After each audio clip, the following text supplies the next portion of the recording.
نحمده ونصلي على رسوله الكريم أما بعد فأعوذ بالله من الشيطان الرجيم بسم الله الرحمن الرحيم لقد من الله على المؤمنين إذ بعث فيهم رسولا من أنفسهم يتلو عليهم آياته ويزكيهم وَيُعَلِّمُهُمُ الْكِتَابَ وَالْحِكْمَةَ وَإِن كَانُوا مِن قَبْلُ لَفِي ضَلَالٍ مُبِينٍ صدق اللہ العظیم۔ نبی صلی اللہ علیہ وسلم نے ایک ہستی کے بارے میں یوں فرما دیا کہ ایک ہستی فلاں علاقے سے آئے گی اور آپ لوگ اس سے دعائے مغفرت کروانا، جس کے بارے میں وہ ہستی وہ شخص دعائے مغفرت کر دے گا اللہ اس کی بخشش فرما دے گا۔ نبی صلی اللہ علیہ وسلم نے فرمایا یہ، اور وہ ہیں حضرت اویس قرنی رحمہ اللہ۔ حضرت اویس قرنی رحمہ اللہ، ان کا نام نبی صلی اللہ علیہ وسلم نے لیا۔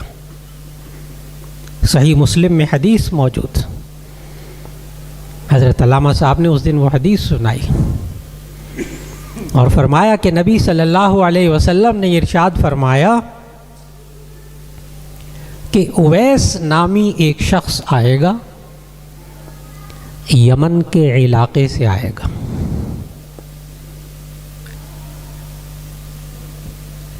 اور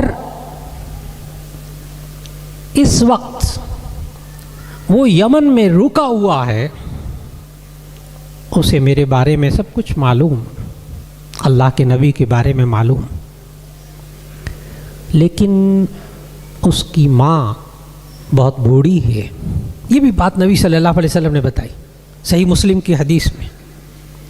اس کی ماں بہت بوڑھی ہے، اس کی خدمت کرنے والا اور کوئی نہیں ہے، صرف اس وجہ سے وہ یمن میں رکا ہوا ہے۔ ماں کی خدمت کی وجہ سے نبی صلی اللہ علیہ وسلم کا دیدار کرنے کے لیے ابھی نہیں پہنچ پایا۔ اگر پہنچتے تو کیا ہو جاتے؟ صحابی، زیارت ہو جاتی تو صحابی۔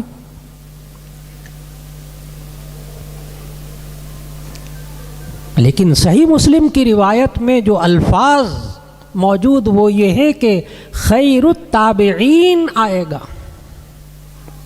خیر التابعین آئے گا۔ وہ خیر التابعین کا جو لفظ ہے، حضرت علامہ صاحب فرمانے لگے کہ یہ تابعین کا لفظ بتا رہا ہے کہ وہ صحابی نہیں ہوں گے، خیر التابعین کا لفظ بتا رہا ہے کہ وہ نبی صلی اللہ علیہ وسلم کی زیارت نہیں کر سکیں گے۔ وجہ بھی نبی صلی اللہ علیہ وسلم نے بتا دی کہ ماں کی خدمت کی خاطر۔ اتنی تفصیلات موجود ہیں۔ یہاں تک کہ ان صاحب کے قبیلے اور ان کے علاقے تک کا نام بھی صحیح مسلم کے علاوہ باقی روایتوں میں موجود ہے، اس لیے کہ حضرت عمر رضی اللہ تعالیٰ عنہ نے اپنے دور خلافت میں بار بار لوگوں سے پوچھا، جو یمن سے آتا تھا نا تو اس سے حضرت عمر رضی اللہ تعالیٰ عنہ پوچھتے تھے، کیا آپ کو اویس نامی معلوم ہے کوئی شخص جو قرن کے علاقے سے تعلق رکھتا ہو؟ پھر حضرت اویس قرنی جب تشریف لائے اور ملاقات ہوئی، ایک بہت لمبی بات، جب تشریف لائے تو حضرت عمر رضی اللہ تعالیٰ عنہ نے حضرت اویس قرنی سے ایک سوال کیا ہے، کئی سوالات کیے۔ آپ کا نام اویس ہے؟ انہوں نے کہا جی۔ آپ کا تعلق قرن سے ہے، را کے زبر کے ساتھ قرن سے ہے؟ تو انہوں نے کہا جی ہاں۔ اس کے بعد حضرت عمر رضی اللہ تعالیٰ عنہ نے ایک اور سوال کیا، کیا آپ کا تعلق قبیلہ مراد سے ہے؟ حضرت عمر رضی اللہ تعالیٰ عنہ. تو معلوم ہوا نام بھی موجود اویس، قبیلہ بھی انہیں معلوم کہ قرن، اس علاقے کی جگہ قرن، قرنی، اور اس خاندان کا بھی ذکر موجود یعنی قبیلہ مراد. اتنا تعارف موجود. اور آگے پتہ ہے کیا ہے اس حدیث میں، صحیح مسلم کی حدیث میں، کہ یہ اویس قرنی جو تشریف لائیں گے اور آپ لوگ ان سے دعائیں مغفرت کروائیں گے تو آپ کی مغفرت ہو جائے گی. یہ اویس قرنی، ان کے بارے میں صحیح مسلم شریف کی حدیث میں یہ بات موجود ہے کہ نبی صلی اللہ علیہ وسلم نے فرمایا ان کو برس کی بیماری ہو گئی تھی، وہ جس میں سفید سفید داغ پڑ جاتے ہیں نا، اویس قرنی کو برس کی بیماری ہو گئی تھی. انہوں نے اللہ تعالیٰ سے دعا کی، اللہ تعالیٰ نے ان کو برس کی بیماری سے شفا عطا فرما دی. الا قدر الدرہم او قال الراوی قدر الدینار، مگر ایک درہم یا ایک دینار کے برابر سفیدی ان کے جسم پر باقی تھی. جہاں اللہ تعالیٰ نے سارے جسم کو ٹھیک کیا وہ باقی بھی تو ٹھیک کر سکتا تھا. لیکن روایات میں ایک عجیب بات موجود ہے، صحیح مسلم کے علاوہ روایات میں موجود ہے کہ حضرت اویس قرنی رحمہ اللہ انہوں نے یہ دعا تو مانگی اللہ سے کہ اے اللہ مجھے برس کی بیماری سے شفا عطا فرما دے اور یہ داغ میرے جسم کے ختم ہو جائیں، اور اے اللہ ایک چھوٹے سے داغ کو میرے جسم پر رہنے دینا تاکہ اس کو دیکھ دیکھ کر میں شکر کروں کہ تو نے مجھے کسی بیماری سے شفا دی تھی.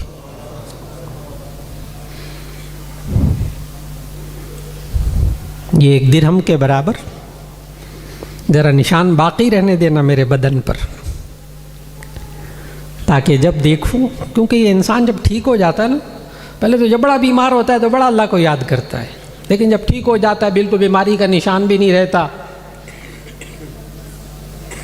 پھر اللہ کو کیسے بھولتا ہے، معاشرے میں سب کو پتہ ہے. اویس قرنی نے اپنے لیے دعا کی تھی. اس دعا، اس داغ کا ذکر بھی نبی صلی اللہ علیہ وسلم نے صحیح مسلم کی حدیث میں کیا کہ اس کے جسم پر، اویس قرنی کے جسم پر جب وہ آئیں گے تو ان کی پہچان یہ ہے کہ ان کے جسم پر ایک سفید داغ ایک درہم کے برابر. درہم ہوتا تھا، حضرت علامہ صاحب نے یہ سارے سبق پڑھائے ہوئے ہیں. ایک درہم ہوتا ہے جب انسان اپنی ہتھیلی کو سیدھا رکھے اس پر پانی ڈالے تو پانی جتنا ٹھہر جائے گا نا آپ کی ہتھیلی کی گہرائی پر، اتنا درہم ہوتا تھا. تو معلوم ہوا اتنا داغ ان کے بدن پر موجود تھا. پہچان کے لیے نبی صلی اللہ علیہ وسلم نے بتایا، نام بھی بتایا اور قرن بھی بتایا.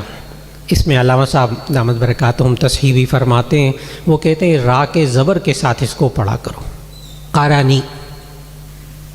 اس لیے کہ ہم خطبے میں بھی پڑھتے ہیں ایک کہ نبی صلی اللہ، ہر جمعے کے خطبے میں خطیب صاحب پڑھتے ہیں، اس لیے وہ ہمارے ذہن میں اور چیز ہوتی ہے. وہ ہے خیر القرون قرنی ثم الذین یلونہم ثم الذین یلونہم، کہ نبی صلی اللہ علیہ وسلم نے فرمایا خیر القرون قرنی، کہ بہترین زمانہ میرا زمانہ ہے. وہ را کے سکون کے ساتھ، را کے جزم کے ساتھ، وہ قرنی بالکل ٹھیک. اور اسی وجہ سے ان بزرگوں نے ہمیں سکھایا سب کچھ کہ علامہ جوہری نے جو لکھا ہے نا حضرت اویس قرنی کے بارے میں، تو انہوں نے لکھا ہے کہ یہ را کے اوپر زبر ہے قرنی، لیکن ان کا تعلق اس علاقے سے ہے جسے نبی صلی اللہ علیہ وسلم نے اہل نجد کے لیے میقات بنایا تھا. نبی صلی اللہ علیہ وسلم نے 5 میقات بتائے ہیں کہ یہاں سے لوگ دنیا بھر سے جتنے لوگ بھی آئیں گے تو وہ اس میقات کے پاس سے گزریں گے حج کرنے کے لیے، عمرہ کرنے کے لیے، تو احرام باندھ کے جائیں گے. اس کو کہتے ہیں میقات. جیسے ہمارے لیے میقات جو ہے وہ یلملم ہے، یلملم. اور نبی صلی اللہ علیہ وسلم نے یلملم جو میقات بتایا ہے، یہ بتایا ہے حدیث میں جو لفظ آتا ہے وہ وَيَلَمْلَمْ لِأَهْلِ الْيَمَنِ، یلملم جو ہے یہ یمن والوں کے لیے میقات ہے. اور حضرت اویس قرنی بھی یمن کے رہنے والے تھے، ان کے لیے بھی میقات یہ یلملم ہی بنتا ہے. یہ قرن کا جو علاقہ ہے نا، قرن، اس کو علامہ جوہری نے یہ لکھ دیا کہ یہ قرن المنازل سے ان کا تعلق تھا. یہاں علامہ جوہری سے ہمارے اکابر فرماتے ہیں کہ غلطی ہوئی ہے، ان کا تعلق قرن المنازل کے ساتھ نہیں ہے، کیونکہ قرن المنازل جو ہے یہ بھی ایک میقات ہے جو نبی صلی اللہ علیہ وسلم نے بتایا ہے، لیکن یہ شام کے علاقے کی طرف ہے اور مشرقی علاقے میں آ جاتا ہے. لہذا اویس قرنی کا تعلق وہ قرن المنازل کے ساتھ نہیں ہے، بلکہ وہ قرن کا علاقہ جو یمن کے اندر ہے وہ مراد ہے.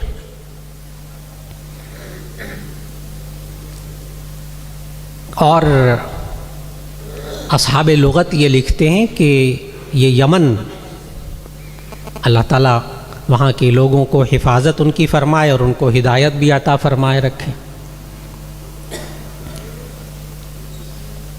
تو یمن یہ یمین سے نکلا، اور یمین کہتے ہیں دائیں طرف کو، یمین کہتے ہیں دائیں طرف کو، اس لیے یمن کو یمن کہتے ہیں. اور یہ دائیں طرف اس کو کیوں کہتے ہیں؟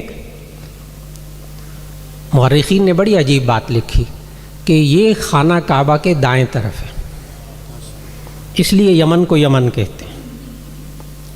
اور یمن کے بائیں طرف جو ہے وہ شام ہے، ملک شام کا علاقہ ہے. اور شام جو ہے یہ بائیں طرف کو کہتے ہیں. بائیں جانب کے لیے دو نام، ایک شام اور ایک شمال. شمال شمال بھی بائیں کو کہتے ہیں، اور لغت میں شام بھی بائیں کو کہتے ہیں.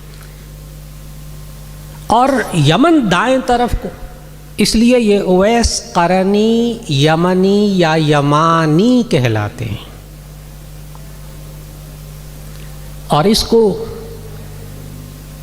قرن را کے زبر کے ساتھ پڑھیں گے تو یہ اسی علاقے کا نام بنے گا. اصل میں یہ جو اویس قرنی رحمہ اللہ ہیں، یہ علاقہ اس کا نام بھی ان کے دادا کے نام پر ہے، ان کے آبا و اجداد کے نام پر. اور یہ جو قبیلہ تھا یہ آگے جا کر ایک اور دادا ہیں ان کے نام پہ ہے. حضرت اویس قرنی کے نسب کے اندر یوں لفظ آتا ہے، قرن را کے زبر کے ساتھ، قرن ابن نامیہ ابن رومان ابن نامیہ ابن مراد. قرن جو بیٹے ہیں رومان کے، وہ بیٹے ہیں نامیہ کے، وہ بیٹے ہیں مراد کے. اب آپ کو سمجھ میں آ گیا ہوگا حضرت عمر رضی اللہ تعالیٰ نے جو پوچھا تھا کہ جی آپ قرن کے ہیں، اس نے کہا جی ہاں. تو قرن بھی ان کے دادا میں سے ایک کا نام تھا جس کی وجہ سے اس علاقے کا نام قرن پڑا. اور مراد جو ہے وہ ان کے دادا میں سے ایک اور صاحب ہیں، اس لیے اس قبیلے کا نام قبیلہ مراد تھا. اب ساری بات سننے کے بعد درمیان میں عرض کرتا چلوں کہ آپ نے ایک سنا نا وہ خیر القرون قرنی، اس کے بارے میں بھی حضرت علامہ صاحب اللہ تعالیٰ ان کی عمر میں برکت نصیب فرمائے. ایک اختلاف ہے محدثین میں کہ نبی صلی اللہ علیہ وسلم نے یہ جو ارشاد فرمایا نا خیر القرون قرنی، کہ بہترین زمانہ میرا زمانہ ہے، تو محدثین اور مورخین میں اس بات میں مختلف رائے ہیں کہ خلفائے راشدین کا زمانہ خیر القرون میں شامل ہے یا نہیں. نازک مسئلہ. خلفائے راشدین کا زمانہ یہ خیر القرون میں شامل ہے یا نہیں، یعنی یہ بہترین زمانہ ہے، یعنی بہترین دور. نبی صلی اللہ علیہ وسلم نے فرمایا خیر القرون قرنی، بہترین زمانہ میرا زمانہ ہے، میرا دور ہے. تو کیا اس خیر القرون میں خلفائے راشدین کا دور شامل ہے یا نہیں؟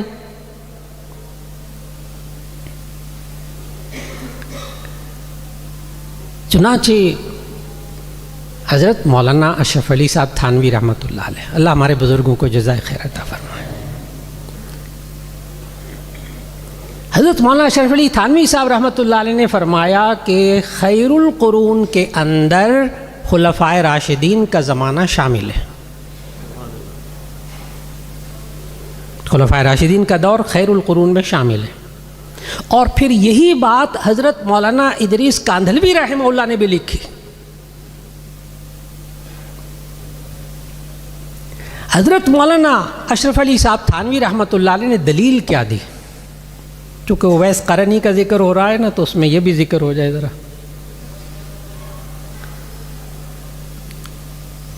فرمایا کہ نبی صلی اللہ علیہ وسلم نے فرمایا خیر القرون قرنی۔ ساتھی علماء تو سب معلوم ہوتا ہے، آپ طلباء اور حضرات طرح پوری توجہ دیجیے گا کہ نبی صلی اللہ علیہ وسلم نے فرمایا خیر القرون قرنی، کہ بہترین زمانہ میرا زمانہ ہے۔ تو حضرت مولانا اشرف علی صاحب تھانوی رحمۃ اللہ علیہ لکھتے ہیں کہ نبی صلی اللہ علیہ وسلم نے اسی جملے میں بتا دیا ہمیں کہ خلفائے راشدین کا دور خیر القرون میں شامل ہے، اسی جملے میں بتا دیا۔ اس لیے کہ غور سے ذرا ایک دفعہ پھر اپنے ذہن میں لائیے گا لفظ قرنی، خیر القرون قرنی، ابو بکر صدیق قاف، عمر را، عثمان نون، علی یا، قرن۔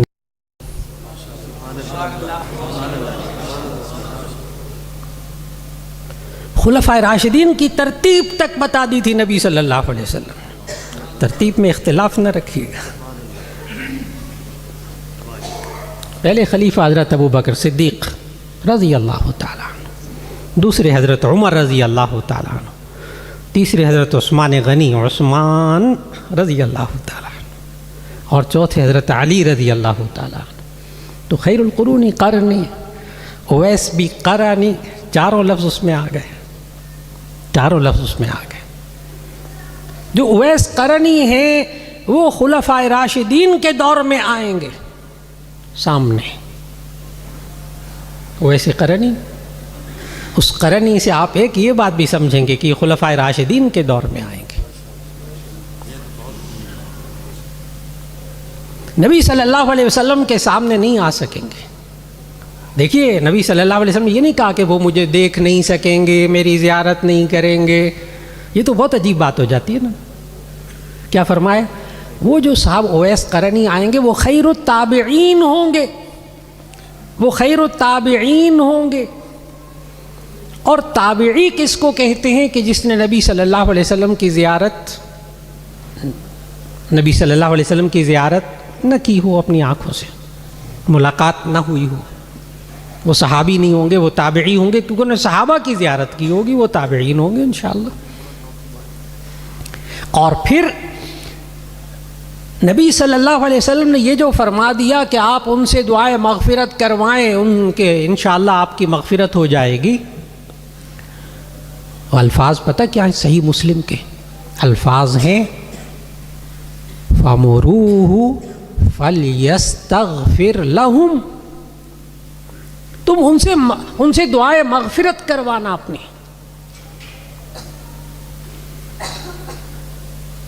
یہ مقام ولایت، آپ کی اس ولایت کانفرنس میں جس ولی کا تذکرہ ہو رہا ہے، حضرت عمر رضی اللہ تعالیٰ عنہ نے جب اویس قرنی کی تلاش کروائی تھی تو لوگوں نے پتہ کیا کہا تھا؟ لوگوں نے کہا تھا کہ ہاں ایک بندہ ہے اس نام کا، اس کے پاس تو لباس بھی نہیں ہے، لباس بھی نہیں ہے، وہ تو کھنڈرات میں پڑا رہتا ہے، وہ تو عجیب عجیب سی باتیں کرتا ہے۔ آپ امیر المؤمنین خلیفہ رسول صلی اللہ علیہ وسلم، خلفائے راشدین میں سے ایک سلسلہ، آپ پوچھ رہے ہیں ان کے بارے میں؟ آپ پوچھ رہے ہیں ان کے بارے میں؟ وہ تو ایسا انسان ہے. چند لوگ گئے ملاقات کے لیے حضرت اویس قرنی رحمہ اللہ کے پاس. جب ان کے پاس گئے تو ایک صاحب نے کہا کہ آپ وہاں تشریف کیوں نہیں لائے؟ اللہ کے نیک بندے بہت سارے فلاں جگہ پہ آئے ہوئے تھے، تو آپ کیوں نہیں گئے وہاں؟ تو اویس قرنی رحمہ اللہ فرمانے لگے اصل میں میرے پاس نا اس وقت بدن کو چھپانے کے لیے کپڑا نہیں تھا. بدن کو چھپانے کے لیے کپڑا نہیں تھا، یعنی میرے پاس استری والے کپڑے نہیں تھے نا، بدن کو چھپانے کے لیے میرے پاس کپڑا نہیں تھا.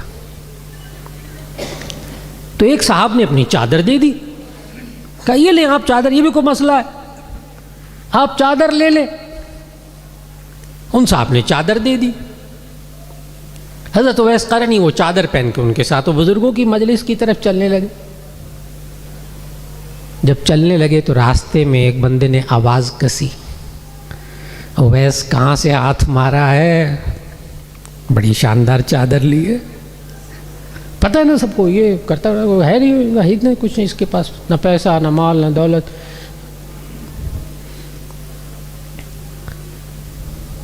آج کل کے جو ولی ہوتے ہیں نا وہ آوازیں کسنے سے ناراض ہو جاتے ہیں، لیکن جو واقعی اللہ کا ولی ہوتا ہے نا وہ لا یخافون لومۃ لائم، وہ کسی ملامت کرنے والے کی ملامت سے کبھی خوف زدہ نہیں ہوتا.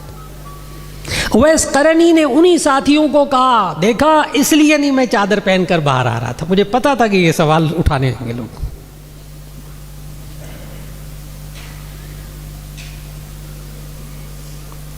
ساری زندگی حضرت عمر رضی اللہ تعالیٰ عنہ نے بڑی کوشش کی، کئی طرح کوشش کی کہ کسی طرح ان سے تعاون کیا جائے اور ان کے حالات بہتر ہو جائیں. حضرت عمر رضی اللہ تعالیٰ عنہ جب تعارف ہو گیا تھا، ملاقات بھی ہو گئی تھی، تو پھر ایسی صورت میں کچھ تو خدمت ہو جاتی. حضرت عمر رضی اللہ تعالیٰ نے بہت کوشش کی. آخر ایک وقت پتہ کیا کہا انہوں نے حضرت عمر رضی اللہ تعالیٰ عنہ کو؟ حضرت عمر رضی اللہ تعالیٰ عنہ سے عرض کیا امیر المؤمنین، میں جہاں سے آیا ہوں وہیں مجھے بھجوا دیں، اور جس حال میں اللہ نے مجھے رکھا ہوا اسی حال میں مجھے رہنے دیں، اور میرا تذکرہ اور جو کچھ فضائل آپ کو باتیں معلوم ہو گئی ہیں اللہ کے واسطے کسی کو نہ بتائیں، کسی کو نہ بتائیں. یہ ہوتا ہے مقام ولایت، جہاں انسان گمنام ہو جاتا ہے اور لوگ اس سے کیوں محبت کرتے ہیں. اس طرح ان اولیاء اللہ سے لوگ کیوں محبت کرتے ہیں جو واقعی اولیاء اللہ. یاد رکھ لیجئے گا، جب تک کوئی شخص بعثت نبوی کے مقاصد کو پورا نہ کرے وہ اللہ کا ولی نہیں بن سکتا. 4 مقصد جو اللہ تعالیٰ نے خود بتائے، پھر سمجھیے گا ان کو کیسے پورا کیا حضرت اویس قرنی رحمہ اللہ نے. 4 مقصد بہت آسان. نمبر 1، اللہ تعالیٰ نے خود بتائے مقصد نبوی، بعثت نبوی کے مقاصد. اللہ تعالیٰ نے کیوں بھیجا نبی صلی اللہ علیہ وسلم کو، اور نبی صلی اللہ علیہ وسلم کے اس دنیا سے پردہ فرمانے کے بعد اب ہر ایک شخص کی ذمہ داری ہے کہ وہ ان 4 مقاصد کو پورا کرے. یہ سارا کھاتا اولیاء اللہ کے کھاتے میں نہ ڈال دیں، آپ دیندار ہیں، آپ اللہ کے ولی ہیں، آپ بس یہ کریں، ہمیں ادھر ہم دنیا دار قسم کے لوگ ہیں. یہ بڑی مصیبت ہے آج کل، یہ دنیا دار یہ دیندار. اور بعض تو پتہ کیا کہتے ہیں وہ کسی عالم کا تذکرہ ہو نا تو آگے سے پتہ کیا کہتے ہیں او چھوڑو جی ان کا کیا ذکر کرنا، وہ تو دنیا دار مولوی ہے. وہ دنیا دار مولوی ہے کیونکہ ایک ہوتا ہے دیندار، ایک ہوتا ہے دنیا دار. حضرت علامہ صاحب ابھی تشریف فرمایا، اللہ تعالیٰ ان کو صحت و عافیت سے رکھے، فرما رہے تھے کہ طبیعت تھوڑی سی ذرا صبح سے بیٹھ کے ہو رہی، تو میں ابھی ادھر آرام کر کے پھر آ جاؤں گا۔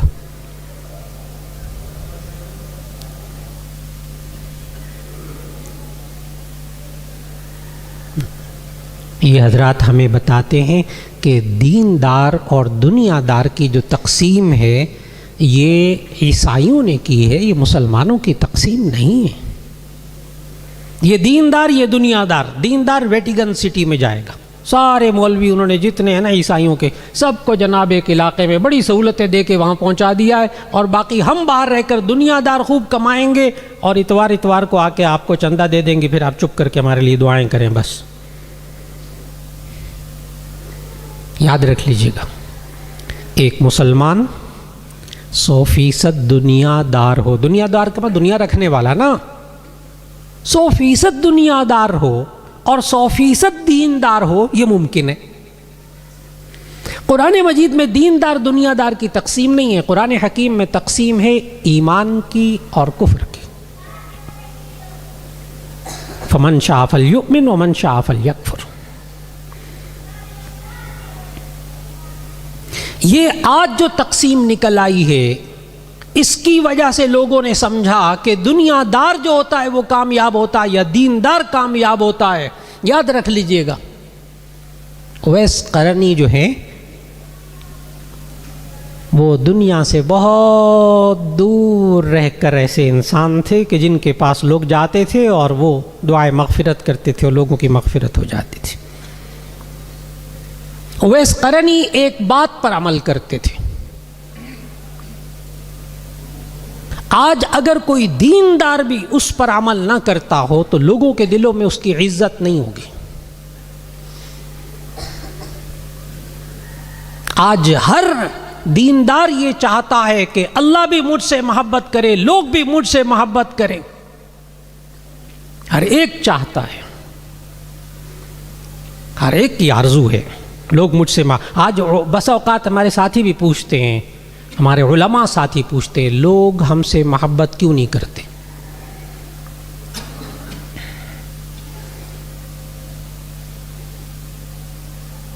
اس لیے کہ نبی صلی اللہ علیہ وسلم نے جو معیار بتایا تھا، جس معیار پر اویس قرنی پورے اترتے تھے، 100% پورے اترتے تھے، اس معیار کو ہم دینداروں نے کہیں کوتاہی ہو گئی۔ یہ تو نہیں کہوں گا کہ نہیں خیال رکھا، بالکل ہی کہیں کوتاہی ہو گئی۔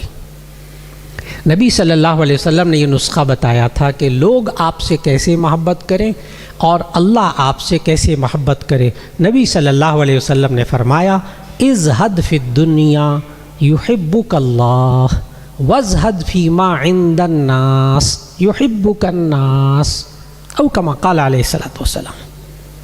ازہد فی الدنیا یحبک اللہ، آپ دنیا کے بارے میں بے رغبتی اختیار کریں۔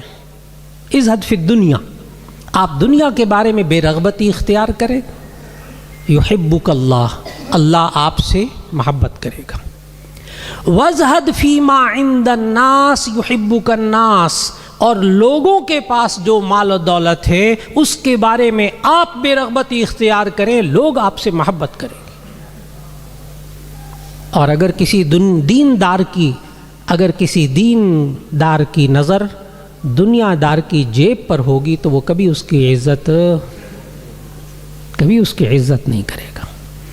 ہم نے اویس قرنی سے سیکھنا ہے کہ انہوں نے اس حدیث پر کیسے عمل کیا۔ ازہد فی الدنیا، دنیا کے بارے میں بے رغبتی اختیار کرو۔ اب ہمارے بزرگ سکھاتے ہیں کہ اچھا، اگر آپ نے پیسہ کما لیا تو کیا آپ زاہد نہیں بن سکتے؟ کیا آپ نے گھر بنا لیا، کیا یہ دنیا سب کو چھوڑ چھاڑ کر جنگلوں میں نکل جانے کا نام ہے؟ نہ، بات کو سمجھنا ہے۔ اگر کوئی انسان مال کماتا ہے اور حلال مال کماتا ہے تو ایسی صورت کے اندر پھر اس کے بعد حلال جگہ اس کو خرچ کرتا ہے، اللہ اور اس کے رسول صلی اللہ علیہ وسلم کے احکامات پر پورا اترتا ہے، ماں باپ کا خیال رکھتا ہے، اپنی اولاد کا خیال رکھتا ہے، بیوی بچوں کا خیال رکھتا ہے، اور حقوق اللہ، حقوق العباد پورے کرتا ہے۔ یہ زاہد ہے، یہ زاہد ہے۔ اور جو کچھ لوگوں کے پاس مال و دولت ہے اس کے بارے میں بے رغبتی اختیار کرے گا تو ایسی صورت میں یہ انسان ایسا ہوگا کہ لوگ اس سے محبت کریں گے۔ یہ تھا مزاج حضرت اویس قرنی رحمہ اللہ کا کہ حضرت عمر رضی اللہ تعالیٰ نے اتنا کچھ دینا چاہا، خلیفہ دے رہا، اتنا کچھ دے رہا، ساری زندگی کے لیے کافی ہو جاتا، مانگنے نہ، کبھی کمانا بھی نہ پڑتا، اتنا دے رہے تھے، لیکن ایک چیز نہیں لی، مجھے وہیں چھوڑ دیجیے جہاں سے آیا ہوں۔ یہ وہ چیز ہے جو آج کے معاشرے میں ان بزرگوں کی زندگی سے سیکھنی ہوتی ہے کہ نبی صلی اللہ علیہ وسلم کی آمد کے جو مقصد بتایا اللہ تعالیٰ نے، تلاوت کلام پاک، تلاوت کلام پاک، یتلو علیہم آیاتہ۔ نمبر 2، وَيُزَكِّيهِمْ، ان کے نفوس کا تزکیہ کریں، تزکیہ نفس۔ ان صوفیہ کے پاس، ان اکابر کے پاس، ان مشائخ کے پاس بیٹھ کر انسان اپنے اندر سے بری سوچے، برے خیالات، برے جذبات، برے اعمال، برے اخلاق، بری عادتیں اپنی زندگی سے نکالے اور اچھی سوچیں، مثبت سوچیں، اچھے اخلاق، اچھے رویے، اچھی عادتیں اپنی زندگی کے اندر لائے۔ اسے تزکیہ نفس کہتے ہیں جناب۔ اگر یہ کر رہے ہیں تو تزکیہ نفس ہے، ورنہ کچھ اور ہے۔ ایک تلاوت کلام پاک، ایک تزکیہ نفس۔ نمبر 3، وَيُعَلِّمُهُمُ الْكِتَابَ، کتاب اللہ کی تعلیم، کتاب اللہ کو سیکھنا سکھانا۔ نمبر 4، وَالْحِكْمَةَ، دانائی، دانائی سیکھنا۔ دانائی کیا ہے؟ حضرت عبداللہ ابن عباس رضی اللہ تعالیٰ عنہ کی روایت کے مطابق مفسرین نے اس کی خوب تشریحات کی ہیں۔ حضرت عبداللہ ابن عباس رضی اللہ تعالیٰ عنہ کی روایت کے مطابق حکمت کیا ہے، دانا کیا ہے، پھر آپ کو سمجھ میں آئے گا کہ یہ حضرت اویس قرنی کے پاس یہ دانائی کتنی تھی، بوریاں بھر کے تھی، یہ والی دانائی بوریاں بھر کے تھی حضرت اویس قرنی کے پاس، یہ والی حکمت۔ حضرت عبداللہ ابن عباس رضی اللہ تعالیٰ عنہ فرماتے ہیں حکمت اور دانائی یہ ہے، غور سے سنیے گا، کوئی مشکل کام نہیں ہے۔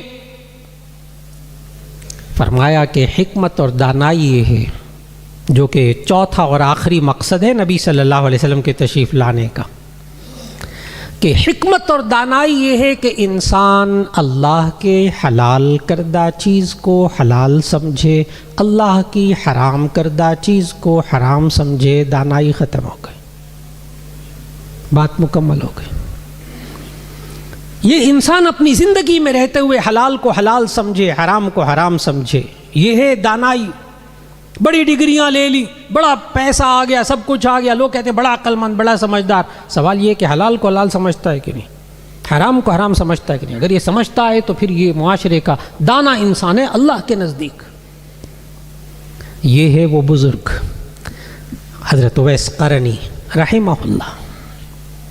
اللہ رب العزت ان بزرگوں کے تذکرے میں آج ہمیں جو نصیحتیں ملتی ہیں، رہنمائی ملتی ہے، اللہ رب العزت ان کے نقش قدم پہ چلنے کی توفیق عطا فرما دے۔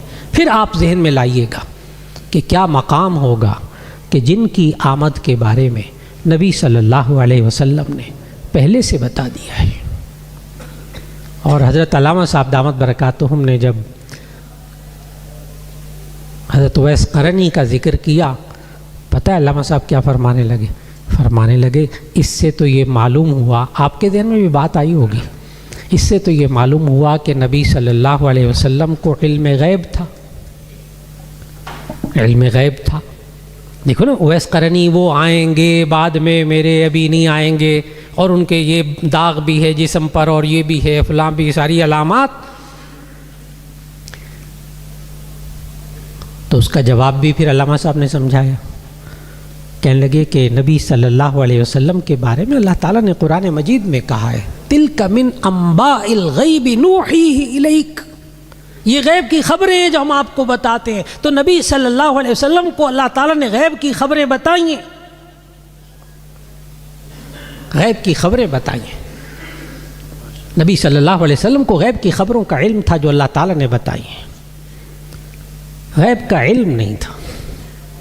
اگر بغیر واسطے کے، بغیر آلے کے، بغیر کسی ذریعے کے علم ہوتا ہے اسے علم غیب کہتے ہیں، اور یہ علم صرف اللہ کے پاس ہے۔